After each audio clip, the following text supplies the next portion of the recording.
Washington! Dave TV is brought to you by Bowman's Virginia Vodka. Good. You notice the cap is on. I'm not drinking. I'm recording this at like 7:45 in the morning. I'm not drinking my vodka at 7:45 in the morning. Now 9 o'clock is a different story. Somebody said to me, Dave, we liked that episode you did last month or two ago when you were having a few sips of aristocrat vodka, which is really hideous, gut rotting stuff. So we've switched to Virginia, the Bowman's, which is a lot better. That's our vodka of choice right now. Anyhow, how you doing, everybody? It's Dave TV here on DCR TV on the 11th of February. Big storm coming this week. We could get 4 to 6 or more inches. You know, hey, it's February. It snows in Washington in February. It's just like, blah. It's so much fucking friggin' hype. Anyhow, okay, some interesting stuff. Now, the Beatles, the whole big, jeez, I've never organized. Excuse me, I'm coming back. I'm coming back. Don't worry, I'm coming back. This paper has something like less than 10 display ads in it. None of them more than a quarter of a page today. I mean, this is sad. This paper is going down fast. It's going down fast. But anyhow, big picture, one big article. It's not a bad article, but it's just one big article. You know, the Beatles, on October 11th, 1964, the Beatles blasted Washington. They were on WWDC and all that stuff. They did a promo thing for PGC. And some interesting stuff I'll play in a second. But anyhow, yeah. The almost ad-free Washington Post there. So somebody sent me these a couple years ago. Remember WMUC? It's the University of Maryland College Park radio station. And John Lennon actually, I guess he stopped by and did some promos for them. So let's take a gander at some of those. Hello, this is John Lennon of the Beatles for the Tops in Pops. Listen to WMUC at 65 on the dial. In College Park. Get listening, kids. Hello, this is John Lennon of the Beatles, and you're listening to the number one station in College Park, WMUC, at 65 on the dial. Hello, this is John Lennon of the Beatles, and you're listening to the number one station in College Park, WMUC, at 65 on the dial. Hello, this is John Lennon of the Beatles, and you're listening to the number one station in College Park, WMUC, at 65 on the dial. Hello, this is John Lennon of the Beatles for the Tops in Pops. Listen to WMUC in College Park. Get listening, kids. Oh, wow, that's wacky. Well, wacky, baby. So, anyhow, thought I'd play those for you today, remembering the Beatles. Love Beatles. Anyhow, someone said, Dave, what are your favorite Beatles albums? Okay, so here we go. Here are my favorite. I like the Beatles toward the end. I'm not an early Beatles fan. You know, I want to hold your hand and that kind of thing. I like the later Beatles. So, from I guess you'd have to say from Rubber Soul and Revolver on. Rubber Soul, I like this album a lot. This is probably one of the earlier Beatles albums that I like. Run for Your Life. I remember. We lived up when I was a kid. This was like, when I was about 10 or 11 years old, we lived up in Woodbury, New Jersey, which is near Philadelphia, and my cousins lived in Bowie, Maryland, Prince George's County, Pointer Ridge, way down there at the southern end of Bowie. And my dad drove me down there. He was doing a government meeting or something. He worked, I think, for Xerox at the time, and he was doing some sort of meeting in D.C., and so he drove me down. We came down, 95-301, went into Bowie, dropped me off at my cousin's house, and then he went into D.C. and did some stuff, and I hung around there. And I remember I had this on a cassette tape, Rubber Soul. That was what I was listening to in the car. And I remember it's funny, whenever I listen to any of these songs on this album, I think of that trip. And I think and then I got the flu. Right? On the way home, I was like really sick with the flu. I just remember that. I don't know. Anyhow, Revolver. Okay, this is really good. I mean, Taxman, Eleanor Rigby, Here, There, and Everywhere. It's actually got the original version of Yellow Submarine on it. This is when they started to get kind of really psychedelic. Gotta Get You in. Tomorrow Never Knows. Knows.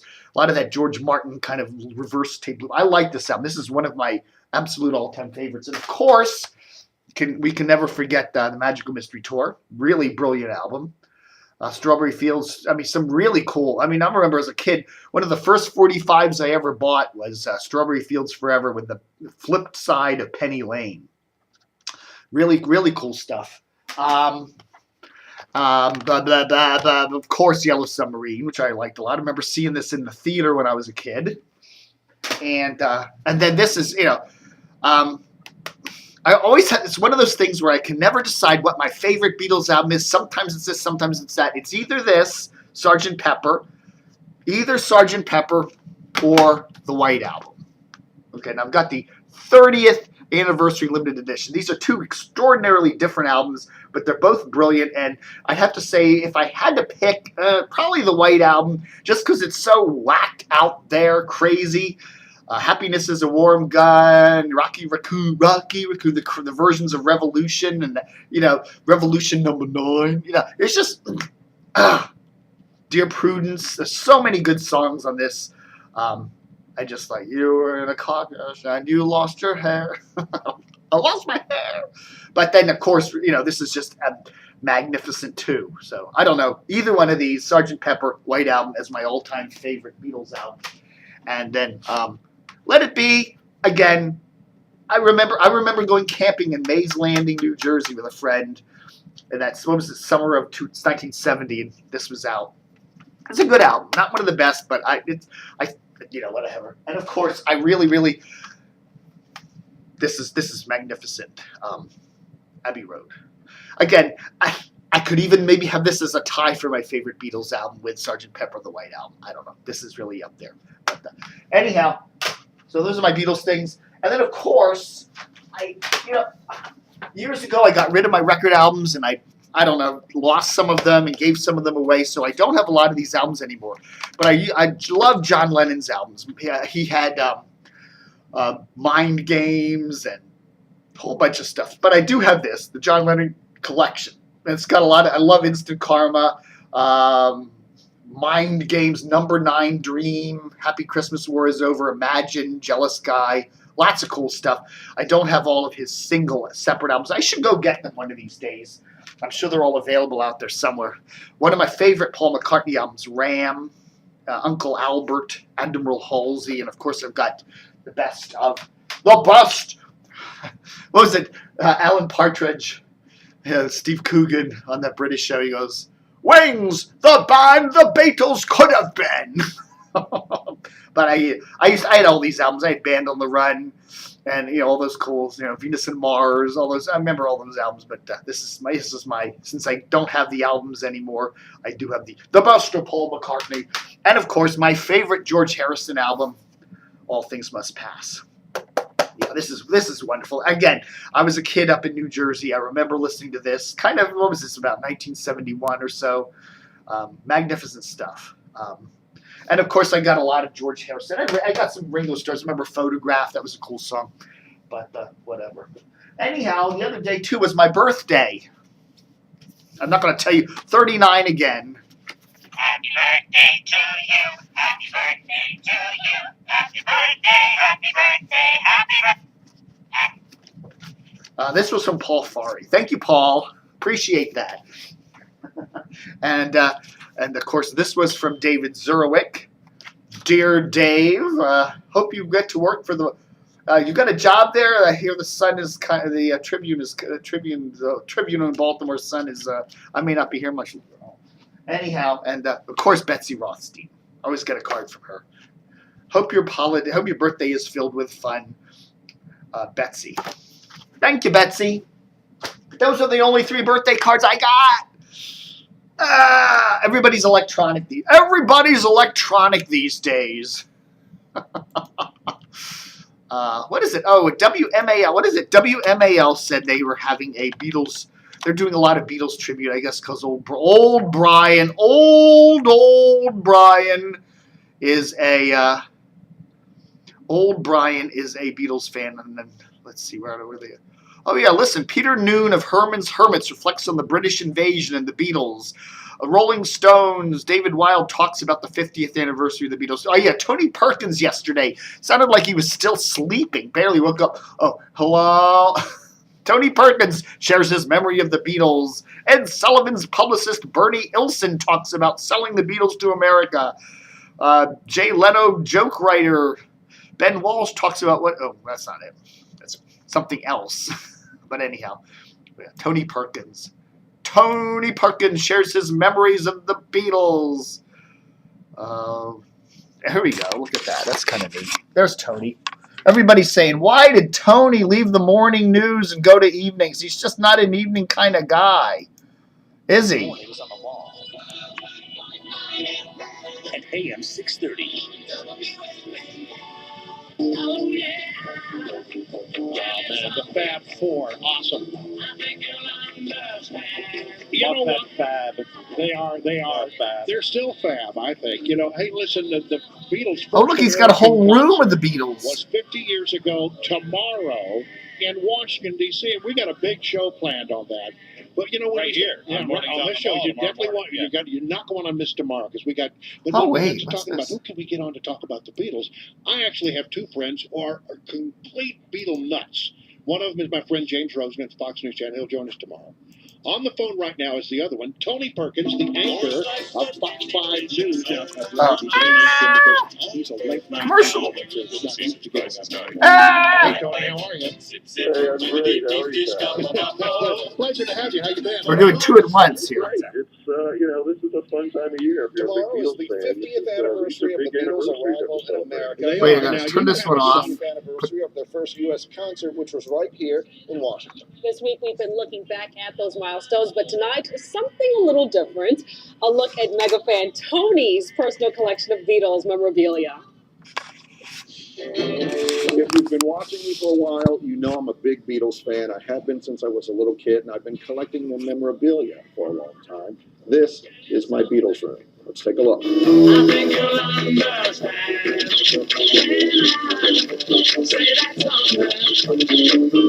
Ta-da! This is the collection. Probably among my most prized possessions, a set of Beatles autographs signed in the 60s when they were a group together all in one piece of paper. That's pretty rare, pretty valuable. So that has a place of honor. I've been extremely lucky over the years to have been able to meet Paul McCartney on a couple of occasions, talk to him. Ringo Starr, I interviewed when I was at Good Morning America several times. We became very friendly, which is wonderful. A picture with Julian Lennon, John Lennon's first son. George Martin, who I got to meet and talk to. He was the Beatles' producer. So that's kind of the stuff that is really thrilling. The personal stuff is really, really great. This is a board game put out by Milton Bradley in 1964 called the Beatles Flip Your Wig game. And it's pretty valuable because it's all intact. All the pieces are there. I've never played it, but it's a pretty cool piece of memorabilia. This bust means a lot to me. It's a John Lennon bust that came out after he was killed. And my dad gave that to me, which was great. My dad's no longer with us. Down here, probably the item that I'm most excited about is one of the first things I bought in the back. That's the Beatles, the original Beatles Yesterday and Today album, issued by Capitol Records in 1966.